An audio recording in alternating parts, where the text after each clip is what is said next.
अस्सलाम वालेकुम व्यूअर्स, मैं हूं समीना पाशा। उम्मीद है आप लोग खैरियत से होंगे। व्यूअर्स, कुछ आम खबरें और अपडेट्स लेकर इस व्लॉग में आपके सामने हाजिर है जनाब। इंपॉर्टेंट खबरें हैं जी। आज एक तो आपको बताएंगे कि जुडिशल कमीशन का इजलास हुआ जी और इसमें नए जजेस की तैनाती कर दी गई है। और ये निज़ाम जैसे कि करप्ट लोगों के लिए और उन तमाम लोगों के लिए जो कि किसी न किसी तरह इस निज़ाम के सहूलतकार हैं, एक जन्नत बन चुका है। और ये निज़ाम उनको नवाजने में किसी किस्म की कसर नहीं छोड़ता। इसी की कुछ मज़ीद मिसालें आज रकम हुई हैं, उसके ऊपर बात करेंगे। इसके अलावा नौरीन नियाज़ी साहिबा जो कि NCCIA के नोटिस को भुगत रही हैं, उन्हें एक दिन की सिर्फ मोहलत मिली और दोबारा उन्हें तलब कर लिया गया है। तो उन्होंने पहला जवाब क्या जमा कराया, इस पर भी बात करते हैं। इसके साथ साथ जी एजाजुल हक साहब ने भी एक अहम गुफ्तगू की है, उससे मुतालिक भी आपको अपडेट करेंगे। तो काफ़ी कुछ है इस व्लॉग में। आपसे रिक्वेस्ट है कि चैनल को सब्सक्राइब कर लें अगर अभी तक सब्सक्राइब नहीं किया।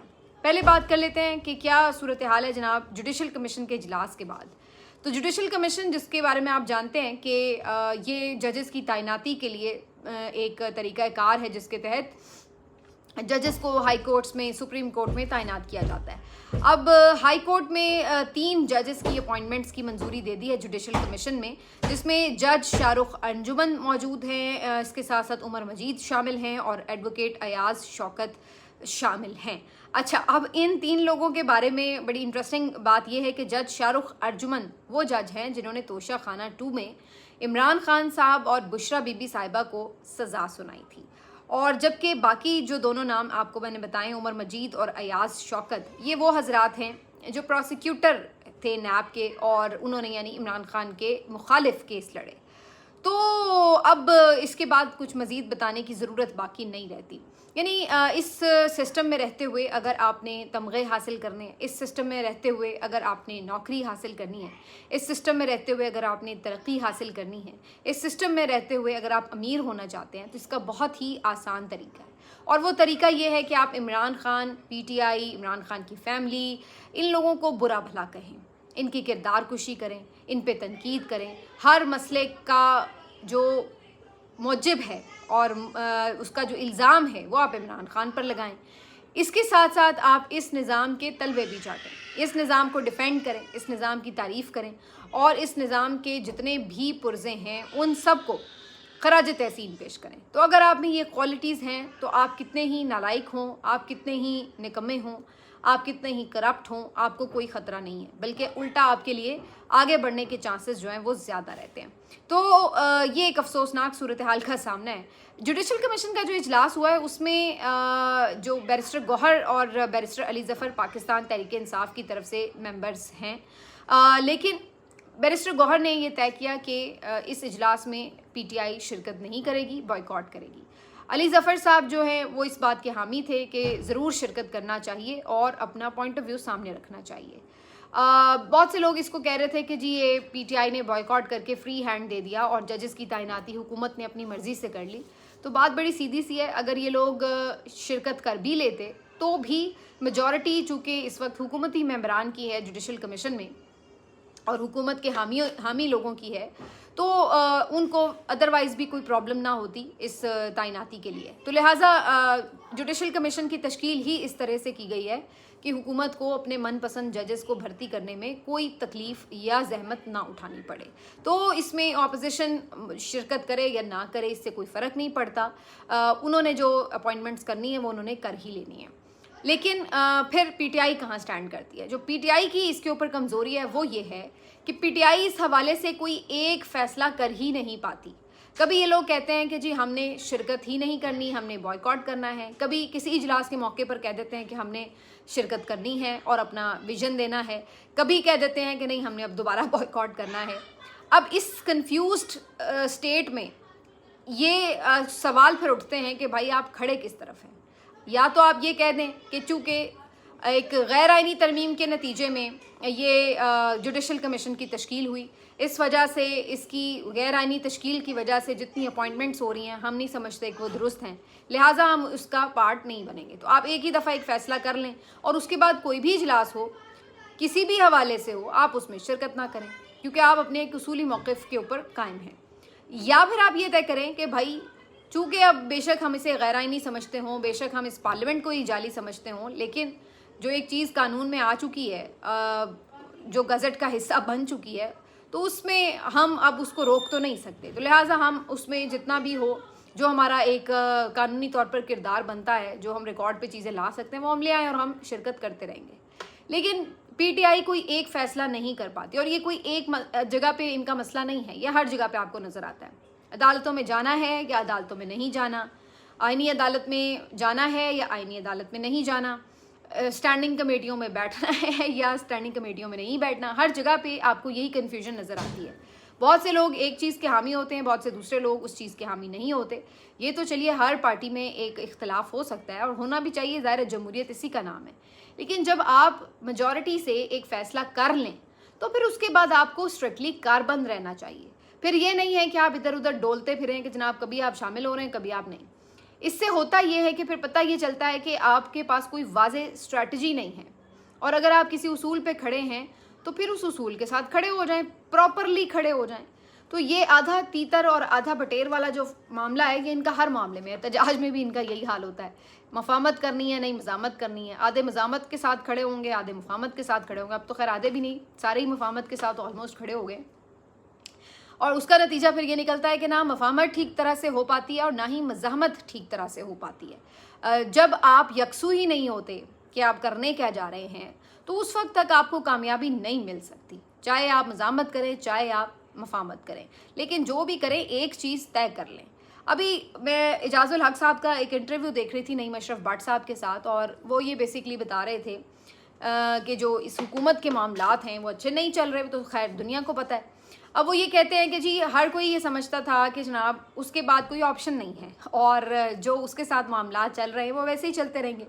تو انہوں نے کہا کہ بے نظیر صاحبہ بھی یہ سمجھتی تھیں, نواز شریف صاحب بھی یہ سمجھتے تھے, عمران خان نے بھی یہی سمجھا کہ ان کے علاوہ کوئی آپشن نہیں ہے. اور اب یہ حکومت بھی اسی وجہ سے بے فکر ہو کے بیٹھی ہوئی ہے کہ جناب چونکہ عمران خان سے تو لڑائی ہے تو ہم باقی جماعتیں تو ویسے ہی حکومت میں ہے, تو لہٰذا ڈرنے کی کس سے بات ہے, تو لہٰذا ہمارے علاوہ تو کوئی آپشن ہی نہیں ہے.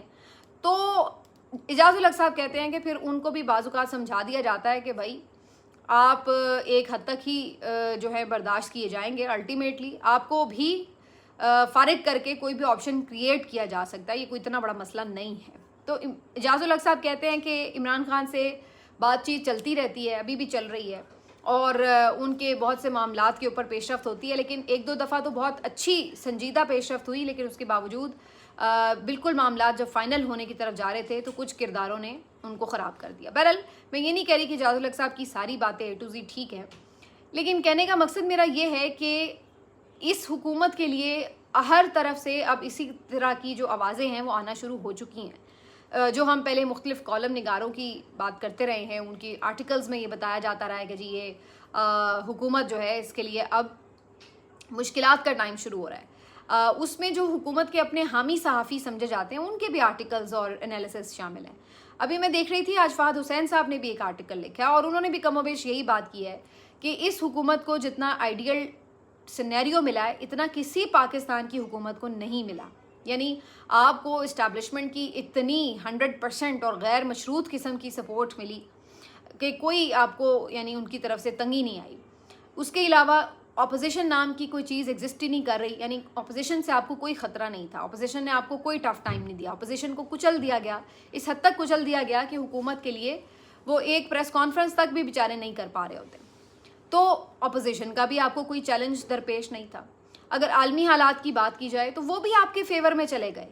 یعنی جب یہ جنگیں چھڑیں پاکستان کی ایک اہمیت میں اضافہ ہوا, پاکستان نے سفارتکاری میں بھی اہم مقام حاصل کیا, جس کی وجہ سے امریکہ اور بڑے بڑے ممالک جو ہیں وہ پاکستان کے پیچھے ساتھ میں کھڑے ہو گئے, اس گورنمنٹ کے ساتھ کھڑے ہو گئے, ان کی سپورٹ انہیں حاصل ہو گئی. تو فہد حسین صاحب کہتے ہیں کہ جو ایک تیسرا بڑا فیکٹر ہوا کرتا ہے وہ بھی اس حکومت کے ساتھ تھا. اور اس کے علاوہ پھر جو انتظامی کنٹرول ہے اس پہ آ جائیں, جوڈیشری کوئی آپ کے لیے پریشانی کا باعث نہیں بنی. کوئی آپ کو ایک ایسا جج نہیں ملتا جو اس حکومت کے خلاف کوئی فیصلہ چھوٹا موٹا بھی صحیح کوئی فیصلہ سنا دے, کوئی آپ کو ایسا جج نہیں ملتا پاکستان میں. میڈیا آپ کو اس طرح کا ملا ہے کہ جو آپ کے اوپر انگلی اٹھانا تو دور کی بات ہے, آپ کے قصیدے ہی پڑھتا رہتا ہے. تو آپ کے پاس تو ہر طرح سے بڑے آئیڈیل سینیریو تھے, اس کے باوجود 5 بجٹ آپ دے چکے ہیں اور آپ پرفارم نہیں کر پائے. آپ آج بھی یہی ہمیں بتا رہے ہیں کہ ملک نازک موڑ سے گزر رہا ہے. صرف معیشت کے حالات کی بات نہیں ہے کہ جی معیشت نہیں آپ سے سنبھلی, وہ تو آپ نے بیڑا غرق کیا ہی, لیکن ادروائز بھی آپ देख लें वो खैबर से कराची तक क्या सूरत हाल है मुल्क की। आज गिलगित में भी लोग सड़कों पर निकले हुए अपने हुकूक के लिए। कश्मीर के अंदर इलेक्शन होने जा रहा है और सूरत हाल ये है कि वहाँ पर जो PMLN के लोग हैं वो जाके कैंपेन नहीं कर पा रहे, पीपल्स पार्टी के लोग कैंपेन नहीं कर पा रहे, क्योंकि वहाँ पे एक टोटल आपको इन हुकूमतों के ख़िलाफ़ माहौल नज़र आ रहा है। और वहाँ पे भी आपको पता है एक धरना दिया बैठा है एक्शन कमेटी ने, और वो मुसलसल 1.5 महीने से ऑलमोस्ट चल रहा है। तो वहाँ पे भी लोग आपने सड़कों पर ला के बिठा दिए। अनरेस्ट है ना, हुकूमत की नाअहली है कि वो बहरान को डील नहीं कर पाए। बलूचिस्तान की सूरत हाल देख लें, कल सरफराज भुट्टी साहब खुद आके फरमा रहे हैं कि बलूचिस्तान की सूरत हाल अच्छी नहीं है। अभी तो ये खुल के उसके ऊपर बात ही नहीं करने दे रहे ना, मीडिया के ऊपर तो बलूचिस्तान के हवाले से कोई कवरेज हो ही नहीं रही, असल सिचुएशन तो बताई नहीं जा रही कि किस कदर ख़राब है। तो वहाँ पे भी आप देख लें कि बिल्कुल आग लगी पड़ी है। KP में आपको पता है कि दहशतगर्दी दोबारा सर उठा चुकी है और कई इलाके ऐसे हैं जो कि ऑलमोस्ट नो गो एरियाज़ बन चुके हैं। तो जब आपकी ओवरऑल ये परफॉर्मेंस है कि कोई बहरान आप ठीक से हल नहीं कर पाए, सियासी नैरेटिव आप बिल्ड नहीं कर पाए, मईशत में आपने कुछ परफॉर्म नहीं किया बल्कि उसको वर्स सिनेरियो में ले गए, तो फिर उसके बाद अब वो सिनेरियो आ चुका है कि अब हर कोई इन चीज़ों के ऊपर बात कर रहा है। तो ये अब आगे देखते हैं कि मामलात किस तरफ चलते हैं, क्योंकि कुछ चीज़ें ऐसी हुई ज़रूर हैं जो कि पहले एक स्मूथ जैसे सरफेस होती है ना, उसमें जैसे कोई इर्ताश आ जाए। मसलन मौलाना फजल रहमान साहब का अचानक इतना ज़्यादा आगे बढ़ के बयानियाँ बनाना और इस कदर मज़ामती और जारहाना रवैया अपनाना, ये ज़ाहिर है कि एक अनयूजुअल बात है, वरना मौलाना तो चुप करके इस सिस्टम के साथ चल ही रहे थे। और इसी तरह से बाकी अब आप आगे ऑनवर्ड्स देख रहे हैं कि जो तनकीद का सिलसिला मीडिया में आहिस्ता आहिस्ता हल्की फुल्की मौसीकी शुरू हो चुकी है। बहुत से केसेस और स्कैंडल्स जो हैं अब वो सामने आना शुरू हो चुके हैं। तो ये तमाम जो चीज़ें हैं वो आगे कहीं ना कहीं एक अनरेस्ट की तरफ जा रही हैं और ये खबर देती हैं कि शायद हुकूमत के लिए अब पहले जैसा एक कंफर्टेबल माहौल नहीं है। अगर मैं ये कहूँ कि जी हुकूमत फौरी गिरने लगी है तो ऐसा नहीं है, लेकिन ये भी बात अपनी जगह दुरुस्त है कि आवाज़ें उठना शुरू हो चुकी हैं और ये आवाज़ें अपने करीबी जो हलके हैं हुकूमत के उधर से भी आ रही हैं। तो बहरहाल जी इस हवाले से अब देखते हैं कि आगे क्या सिचुएशन मज़ीद डेवलप होती है। लेकिन दूसरी तरफ अगर हुकूमत से नाराज़गियाँ हों भी, इस्टेब्लिशमेंट और हुकूमत के सेम पेज में अगर कोई मसले मसाइल हों भी, तो उसका फ़ायदा बहरहाल PTI को कहीं नहीं अभी हो रहा। PTI के लिए अभी तक उतना दिन और उतनी ही रात है, उनके ऊपर सख्तियाँ बरकरार हैं और उनकी छोटी से छोटी बात या लर्जिश भी माफ़ नहीं की जाती। नौरीन खानम न्याजी साहिबा का जो कंट्रोवर्शियल स्टेटमेंट था, उसके ऊपर आपको मालूम है कि NCCIA ने उन्हें नोटिस जारी किया। अब उसके ऊपर नौरीन खानम न्याजी साहिबा की तरफ से उनके जो वकला हैं वो NCCIA में पेश हुए आज के रोज़। उन्होंने वहाँ पे नौरीन खान न्याजी साहिबा का एक स्टेटमेंट जमा करवाया और उसमें उन्होंने बताया कि कोई NCCIA का नोटिस उन्हें मौसूल ही नहीं हुआ सिरे से, और उन्हें अपनी ये जो इन्होंने तलब किया है, पेशी की है NCCIA ने, उसका भी उन्हें सोशल मीडिया या मीडिया के थ्रू पता चला कि जी वो किसी जगह पे मतलूब है या उनसे कोई पूछगछ के लिए बुलाया जा रहा है, वरना सिरे से उनको कोई नोटिस मिला ही नहीं।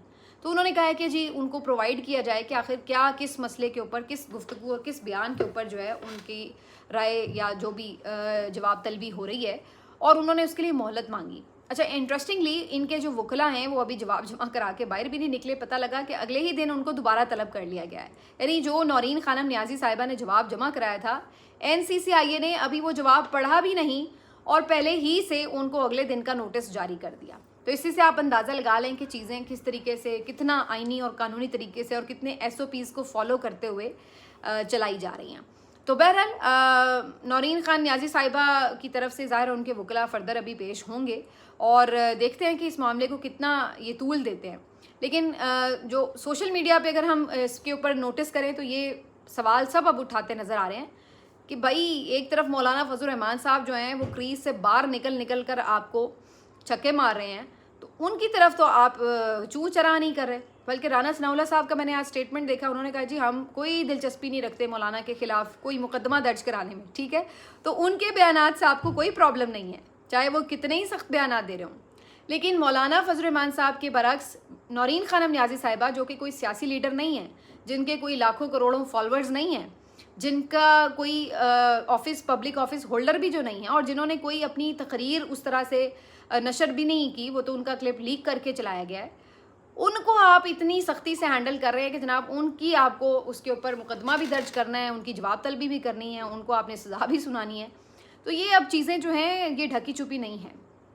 لوگوں کو سمجھ آتی ہے کہ کس طرح سے ایک ہی طرح کے معاملات کے اوپر دو مختلف شخصیات کے لیے دو مختلف انداز ہمیں NCCIA کے نظر آتے ہیں، اور یہ بتانے کے لیے کافی ہے کہ اس سسٹم کا حامی کون ہے اور مخالف کون ہے، کس کی بات کی تکلیف جو ہے وہ پہنچتی ہے اور کس کی بات کو صرف فرینڈلی اپوزیشن کے طور پر ہی لیا جاتا ہے.